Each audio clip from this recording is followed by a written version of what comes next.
2 பேரும் மாலை போட்டு இந்த பழனிக்கு போகலான்னு கிளம்புனாங்க. பழனிக்கு பாத யாத்திரை போறது ஒரு ஆற்று குளிக்கிறதுக்கு இறங்குவாங்கல்ல, காவடி இறக்கி வச்சுட்டு அப்படி குளிக்க போற இடத்துல அந்த தண்ணி ஓடுறதுல மீன் நிறைய போயிட்டே இருந்துச்சு. ஒருத்தர் பார்த்தாரு, நல்ல மீனா இருக்கேன், எப்படியாவது சமைச்சு சாப்பிட்டு 2 மீனை பிடிச்சி சமைக்க ஆரம்பிச்சேன். கூட போன என்னடா அப்படி இருந்து வந்தாலும் இதை போய் சாப்பிட்டு இருக்கேன், இது நல்லா இருக்கு, சாமி ஏத்துக்கிறோமா, உனக்கு முறையாது அப்படின்னு திட்டிவிட்டு அவர் கிளம்பி போயிட்டே இருந்தார். போனவர் சும்மா ஆகாம இந்த பய பார்த்த வேலை மீனை பிடிச்சி தின்னுக்கிட்டு இருக்கேன், கோயிலுக்கு வந்துட்டோம்னு சொல்லிட்டு எவ்வளவு பெரிய தப்புன்னு நினைச்சுக்கிட்டே போயிட்டு இருக்காரு. இவர் வந்தாரு, மீனை பிடிச்சாரு, குழம்பு வச்சாரு, சாப்பிட்டாரு, முடிஞ்சு கை கால் சுத்தம் பண்ணாரு, குளிச்சாரு, போயிட்டே இருக்காரு. மேலே போயாச்சு. போனதுக்கு அப்புறம் கேட்கிறாரு, டேய் நீ முன்ன பெரிய தப்பு, அந்த மீனை பிடிச்சி சாப்பிடலாமா? டேய் நான் சாப்பிட்டு விட்டுட்டு வந்துட்டேன், அங்கே நீ ஏன்டா தூக்கிட்டு இங்கே வரைக்கும். அது மாதிரி சில விஷயங்கள் மனதில் இருக்கு. ஒரு மன தூய்மை இருக்கு, உடலுக்கு ஒரு தூய்மை. இறைவன் வந்து ஆடை அணிகலன்களை விரும்புறது கிடையாது. ஆமா, அப்ப ஆடை சுத்தம், உடல் சுத்தம், இது மட்டும் இருந்து பத்தாதுங்க.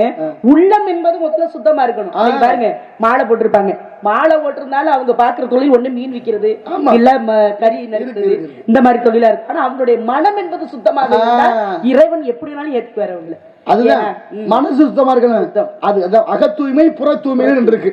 அக தூய்மைங்கிறது உள்ளம் தூய்மை, புற தூய்மை என்பது இந்த உடம்ப கழுவணும், கண்டிப்பா நீராடணும். குளித்தல் என்பது தலையோட குளிச்சா தான் குளிக்கிறது. இன்னும் சில பேர் வேட்டியாவது தலையில கட்டிட்டு குளிக்கிற ஆளு எல்லாம் இருக்கு நாட்டுல. ஒரு வாரத்துக்கு குளிக்காத ஆளு எல்லாம் இருக்கு, பாத்துருக்கீங்களா இல்லையா? அப்படி இருக்கக்கூடாது. ஞானிகள் தான் அப்படி குளிக்காம இருப்பாங்க. இருந்தாலும் உங்களுக்கு செவ்வாது வணக்கமா. அப்படி இருந்தவர் யாருன்னா மௌன சுவாமிகள். அதெல்லாம் நிறைய கதைகள் இருக்கு. அப்ப குளிக்கணும், குளிச்சுட்டு சுத்தமான திருநீர் அழியணும். நீர் இல்லா நெற்றி வாழ்னு ஒரு பேர் இருக்கு. அது மாதிரி இல்லாம இந்த திருநீருக்கு ஒரு மகத்துவம் இருக்கு.